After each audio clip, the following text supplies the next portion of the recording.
They basically said that because she was drinking so much, it was starting to affect her headspace and her brain. So I think they said it was alcohol-induced dementia. I want the family to become the guardian.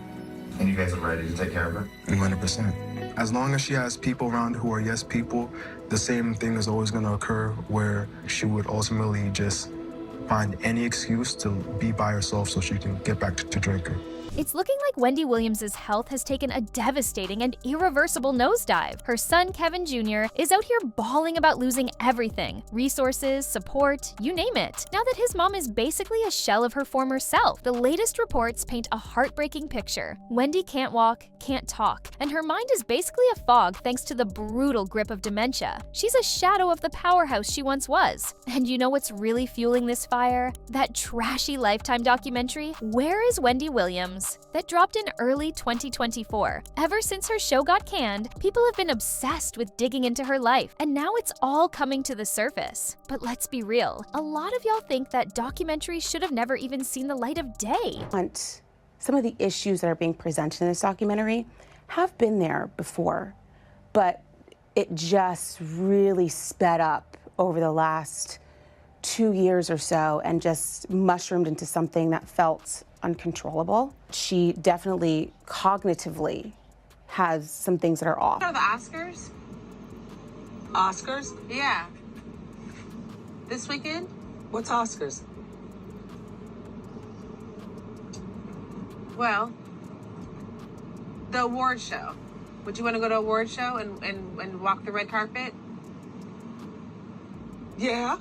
Oh, you would? Okay. Wendy Williams has literally become the Wendy Williams show, and it's painful to watch her struggle to live her life, let alone do the simple things that she once nailed without breaking a sweat. That documentary, yeah, it exposed the sad truth. Wendy's health is crumbling, but it also revealed something even darker. No one's got her back. Not a soul in her corner looking out for her best interest. Her own manager's still out here talking about how Wendy's ready to go full steam ahead with a podcast, while she's clearly struggling to even string a sentence together. These people need to stop seeing Wendy as a cash cow and start recognizing her as the human being who needs urgent care right now. I want to believe Kevin Hunter Jr. misses his mom, because let's be real, Wendy loved that boy with everything she had. But now, all he's left with is his abusive, broke, reckless excuse for a father, Kevin Hunter Sr., who wouldn't know what it means to be an actual parent if it hit him in the face. But here's the twist. Some people just can't trust Kevin Jr.'s tears. Why? Because Wendy was out here funding every aspect of his life. Yeah, he's technically a grown man, but Wendy was bringing home a measly $85,000 for her documentary. Lifetime can spin all the stories they want about Wendy consenting to it. But let's be real, Wendy Williams doesn't spill her life story for pennies like that.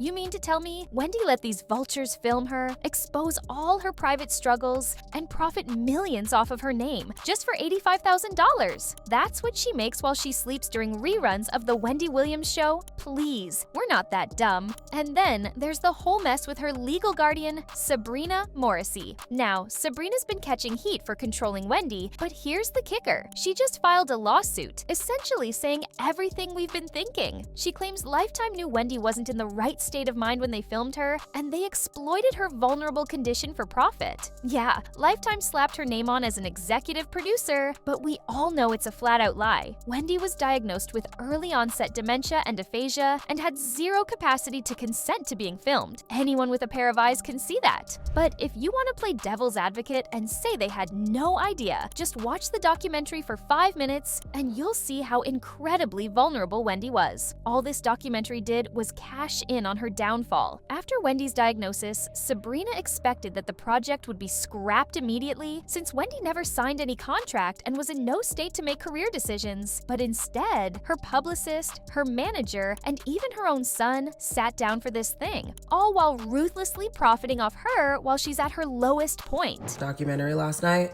I just feel like some things are better left unsaid or unshown, and I don't know if it's to expose what's happening around her, the people around her, and what they're doing to her. If it's for that, I guess I can understand, but I have to be honest, it made me so uncomfortable. I have to turn it off. Like I can't finish watching it. I know part 2 comes out today, but I just feel like there is no reason that we needed to see her in this condition, like with her eyes, her health, the alcohol. Every single person that is currently in her life does not have her best interest at heart. And this is so sad to say, but it's like when you're on top of the world, the last thing you think is that you need to get your affairs in order. That's the last thing you think, because you don't think the people around you are plotting against you.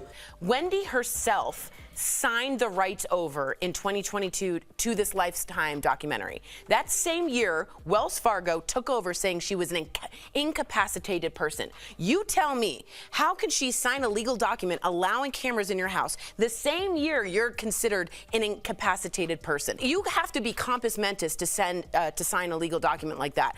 Guardians are already suing. This is horrendous and should be taken off the air. When this whole legal guardian situation first kicked off, folks thought it was going to turn into a toxic conservatorship nightmare like Britney Spears' ordeal. We don't know much about the details of the guardianship yet, so we're not about to jump to conclusions or hand out any awards just yet. But from what we've seen, Sabrina Morrissey, Wendy's legal guardian, seems to be doing decently by trying to protect Wendy's interests through that lawsuit. Still, we can't forget, people have hidden motives, so only time will tell if Sabrina's the real deal or just another player in the game. But let's be clear, Wendy's family isn't convinced. They believe they should be the ones taking care of her. However, there's always that looming risk of them squandering everything Wendy has left. I mean, her son lives the high life all off his mama's dime. And while Wendy clearly loves her son and wants him to have it all, let's be honest, Kevin Jr. doesn't strike us as the kind of guy who knows a thing about managing a fortune, let alone protecting his mom's legacy. Now, Kevin Jr. is out here trying to defend himself against claims that he's been burning through his mom's wealth. He's claiming that every cent he spent was with Wendy's full consent and that she was never the type to be stingy. But let's be real, when you're living large on someone else's money, everything sounds like it was fine in the moment. I've never taken it with arrogance. I've always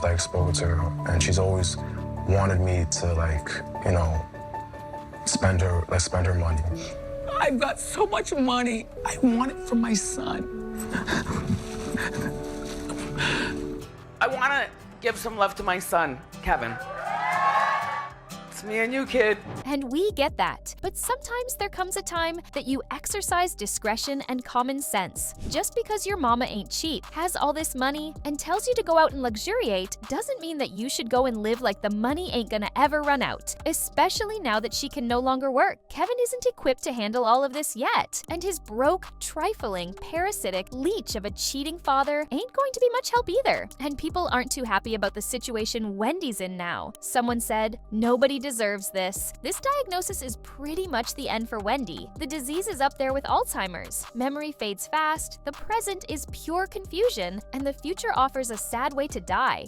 Another person said, "This is truly heartbreaking to hear. Wendy Williams has always been a larger-than-life personality, and it's sad to see her facing such challenges. Also, I really did not like that Wendy Williams documentary, and it was beyond exploitative and very saddening. Like, she's still Wendy, but just the mirror of the vessel she used to be. I hope and pray she gets well." But here's the real question. Do y'all think Wendy's legal guardian was right to file that lawsuit? And should her son really have full access to her wealth just because he's her son? Sound off in the comments. I want to hear your thoughts. And before you dip, make sure you like this video and hit that subscribe button. And let's keep the conversation respectful and full of love. Voila. Until next time.